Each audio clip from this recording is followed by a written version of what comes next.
Ooh, oof. Hey, what's going on, everybody? It's Brandon. Welcome back to Marotta Media. You know the deal. So it's pretty late. It's nearly midnight on a Saturday. So in a few minutes, it'll be Sunday. And I wouldn't really recommend falling asleep at 8 o'clock on a Saturday, because otherwise you'll wake up a little close to 10:30, and then you're wide awake. So you really have nothing else to do, so you're like, fuck it, I'll make a review. But what better movie to make a nocturnal review for than The Batman? The Batman is the latest standalone Batman film. I believe the last one was The Dark Knight Rises. I don't think we've had a standalone since then. I mean, there was Batman vs. Superman, and Ben Affleck as Batman also appeared in Justice League and Suicide Squad, but he never had his own movie. But in The Batman, we follow Bruce Wayne, who else, as Batman, who is only in his second year of being the Caped Crusader. And in this movie, he fights and investigates the corruption that is going on in Gotham City, while also fighting off the serial killer known as the Riddler. Since this is a Batman movie, you would expect it to begin how most of them do. Bruce Wayne and his parents leaving the theater and his parents getting murdered. And I really thought that that's how this movie was going to go, but instead, this movie does not go over Batman's origins at all, and I love that. The opening sequence takes place on Halloween, and we see this family being watched by someone through a window and a pair of binoculars. And in this moment, we see a kid running around in a costume, and I assumed that this was Bruce Wayne, but it turns out it was not.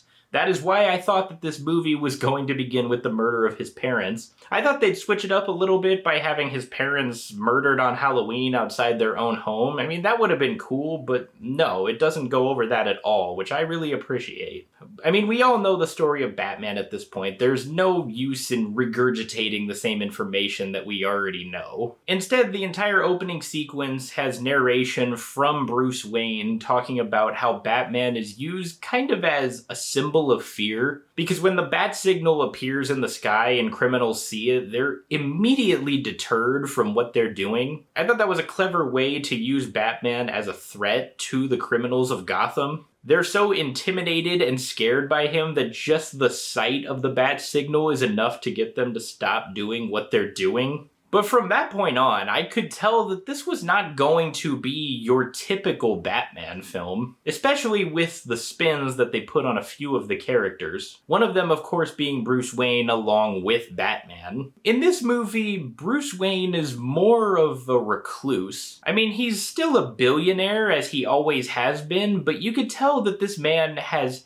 absolutely no interest in being a billionaire. Even in one of the trailers, there's a woman who tells Bruce Wayne, your family has a history of philanthropy, but as far as I can tell, you're not doing anything. Because he is not. He really only feels the way that he can make a difference is by being Batman. Because in the past, Bruce Wayne's always been this eccentric billionaire who flaunts his money, and then when he's Batman, he's a totally different person. But in this movie, they're more along the lines of being the same person, and I mean that personality-wise, not literally. Bruce also possibly has OCD because he jots down notes about what he experienced as Batman that night. And even though I did just say that they kind of come off as the same person when he's Batman, this rendition of Batman seems a little bit more brutal. In the past, Batman has always had a very strict no-killing code. And in the Batman, he definitely kind of has the same thing because there are a few moments where he stops someone from killing someone else. So he doesn't seem like he's for murder, but he doesn't necessarily seem against it either.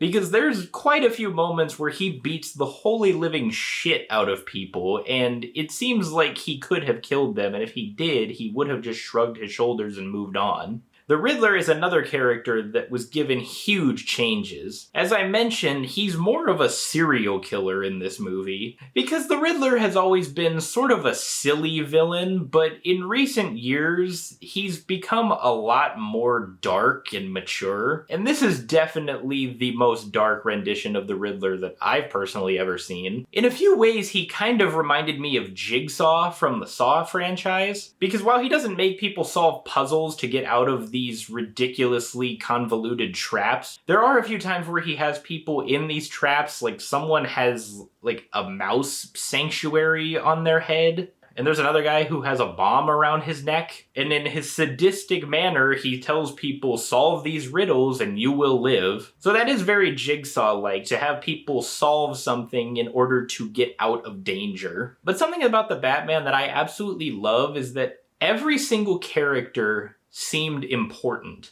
No, scratch that. They were important. There was not a single character that felt wasted or just completely useless. Because there's been complaints I've had in the past with a lot of movies where if you take this character out, then nothing would have changed. If you take this moment out, nothing would have changed. But in the Batman, it wasn't like that at all. I feel if you took out any character or any scene they were in, then the story probably wouldn't have made a whole lot of sense. They really tried to make everybody as important to the story as possible, and they pulled it off. It's just stupendous writing, honestly. But it wasn't just the characters, because there was a twist put on the film as a whole. Because this is more like a crime thriller than it is a superhero movie. And that really took me by surprise, but as a person who loves the crime genre, I had no complaints there. I'm sure I'm not the only person who thought this, but the entire movie felt very Fincher-esque. There were moments that reminded me of Zodiac and Seven, because the Riddler even does leave these notes with only symbols on them that was very reminiscent of the Zodiac killer. This also might be one of the best representations of Gotham City that I have ever seen.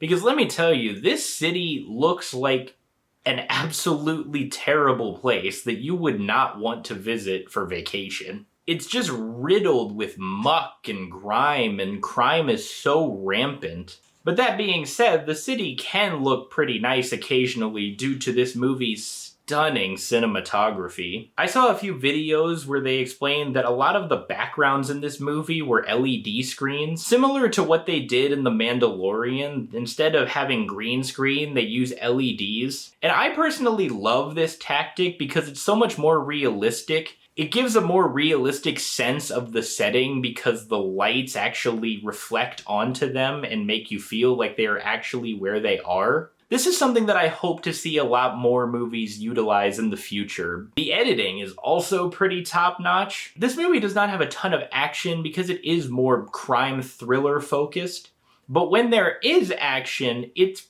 kick-ass and it's edited so well, especially the Batmobile chase scene that appears in the trailers. And without getting into spoilers, there is another moment involving a certain character where something is about to happen to them, and the movie tricks you into thinking that time is slowly ticking until this specific event happens, but as it turns out, it already happened. But in real time, we don't know that, and it was genius, honestly. And not to mention, the Batman has one of the best scores I've ever heard in a superhero movie. The use of music was just perfect, and the choice to have Something in the Way by Nirvana playing was very odd, but it worked. And I guess it also helped Nirvana in a way because streams for that song have skyrocketed since this movie came out. All that being said, as much as I want to praise this movie and say that it's absolutely perfect,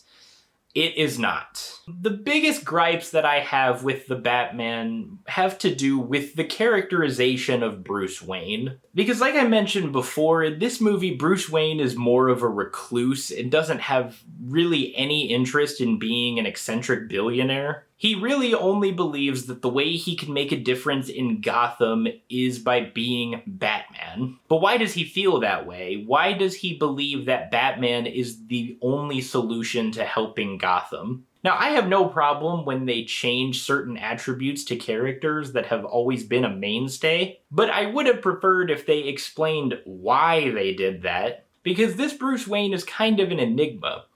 No pun intended. So I would have liked to have explored his mind and his psyche a little bit more. And my other complaint regarding this interpretation of the character is that it didn't really seem like he had a whole lot of character development. This movie is nearly 3 hours long, and even though I never felt its length because it just flew on by, I was enjoying myself that much. But in that 3 hours, it doesn't feel like Bruce changed at all as a person. He's basically the same dude by the end of it, which is a shame because a shitload happened in this movie. And it's not tiny stuff. The stuff that happens in here is enough to change a man for a lifetime. Now, obviously, I loved this movie, but the biggest question here is it better than The Dark Knight? In my personal opinion, no, it is not.